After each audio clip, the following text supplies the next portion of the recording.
Auzubillahi mina shaytaani rajiim bismillahi rahmaani rahiim rabbi shrah li sadri wa yassir li amri wahlul uqdatan min lisaani yafqahu qawli. Mbokk internet yi bëgg bio seen mbokk seen xarit Ousmane Ndiaye moo ñëwaat ci seen beneen numéro di waxtaan ak yéen ci li nga xamante ni mooy turu yàlla yi ñu fi daan joxe wala njariñu gàncax yi ñu fi daan joxe. tey nag ñu indil leen benn njariñ rek bu xaw a gàtt te bëri solo lool muy que ni képp koo xam ni da nga bëgg yàlla defal lu wér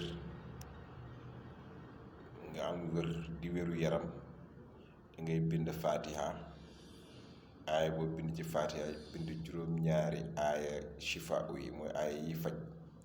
ay faj juróom-ñaar la juróom-benn la ak fa kasaf na anka xitaaka moo ko juróom-ñaareel moom ngay boole def ko saafara incha allah yàlla dina la may wér yow mi koy jëfandikoo ci kàttanu yàlla ak mbaaxam. Asalaamaaleykum wa rahmatullahi wa barakaatuhu.